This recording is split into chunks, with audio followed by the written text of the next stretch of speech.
Hey guys, welcome back to Finalizing Hill. My name is Matt. If you've never been here before, thanks for stopping by. If you've been here before, thanks for coming back.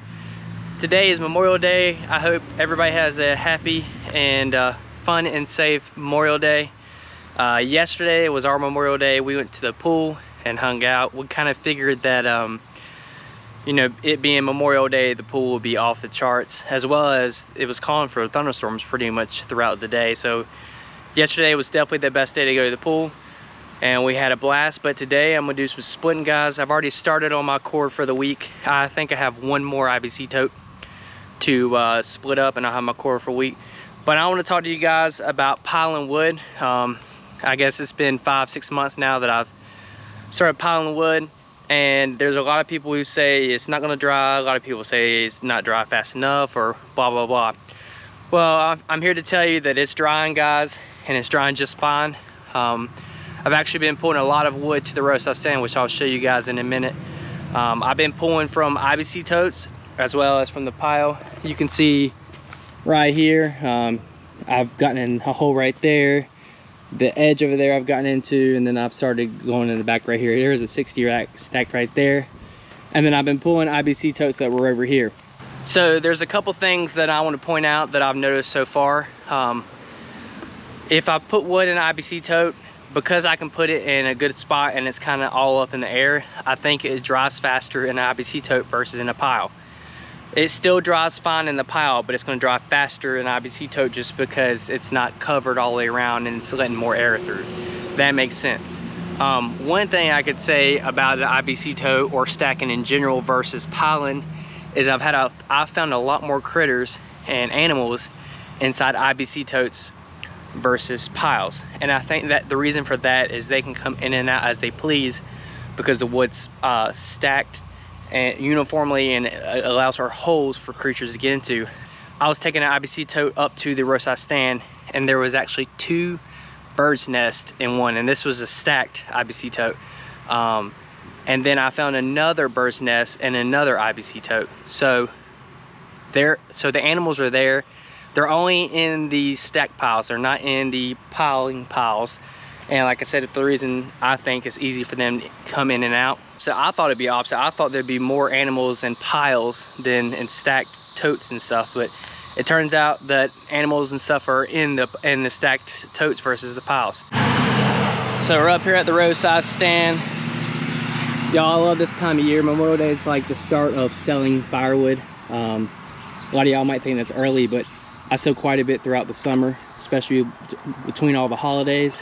Got my bundles, 20 racks, 40 racks. I don't really put out 60 racks much during the summertime just because I can get more money off these small amounts than the large amounts, as well as not many people buy 60 racks either. But I don't know when I'm gonna do it, but I plan to kind of revamp the roadside stand here. I think what I'm gonna do is I'm gonna bring the tractor and kind of clean up, because right here is where a lot of water puddles, and then a lot of water puddles where the stacks are. I want to bring everything up closer to the pavement so people don't have to get in the mud, as well as it'll be less walking for them to their car, because in the wintertime I have a lot of people actually drive up in the grass to get close, and they end up making a bigger rut and getting a mess. So one day I'm gonna get a tractor out here, clean all this up, and kind of revamp this, because I do sell a lot of wood. Y'all, the mobile stand on wheels has been great. It's still working. It hasn't broken yet. You can see I got a flat tire there. I got to pump that up. But yeah, I'm super happy with this. I'm definitely gonna have to make another one when I find time, because it does make a huge difference when you can stack your wood right by the piles.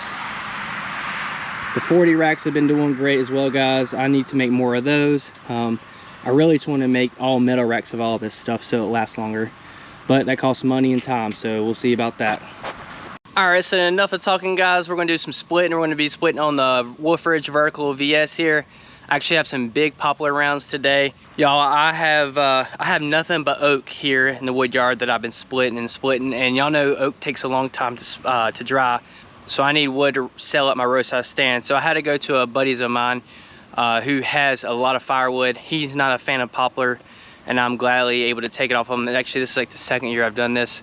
I went and got a load of poplar from him with my dad's dump trailer so that I have wood for the rest of the stand while I let the oak dry. As I said previously, I've already split a lot of it, but today we're going to split on these big rounds right here. It's a pretty big size log right here. Already got it cut up. I'm just going to roll it over the splitter, and this should probably, I wouldn't be surprised if this isn't 2 IBC totefuls. We'll see.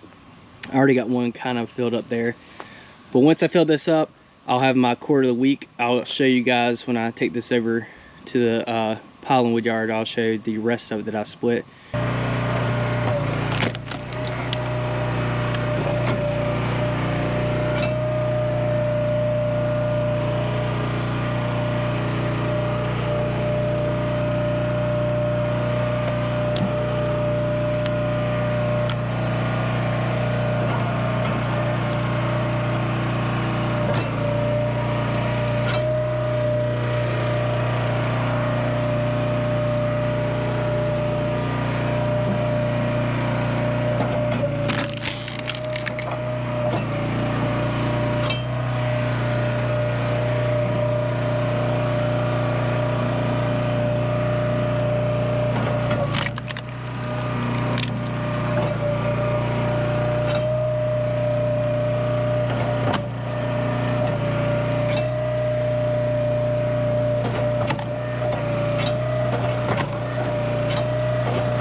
Big boy.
There we go, another IBC tote down. This had some wood in it before, but 2 of those big rounds about fill it up. It's pretty wild how much wood you can get out of these big rounds. I mean, this is definitely 30 plus inches right here. You know, any wood really, but poplar is one of those woods where you can get some poplar and it splits fantastic, and you get some poplar it splits like crap.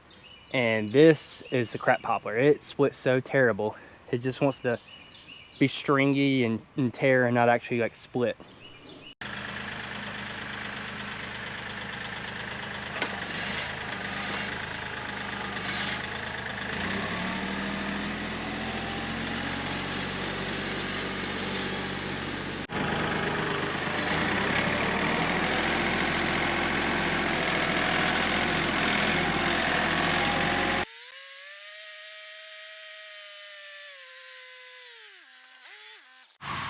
There we are, guys. 1, 2, 3, 4 IBC totes. That is the quota for the week. You might ask why I'm using the IBC totes instead of my firewood bucket, and the reason for this is I know this is going to the roadside stand, so putting in the IBC tote skips another step of having to load it back into something or onto something, when I could just take the tractor, pick this up, take the roadside stand, and load the stands that way. So that is the reason I'm not using my firewood bucket. Here we go, I got another empty IBC tote. We're gonna go ahead and knock out these last 2 rounds right here.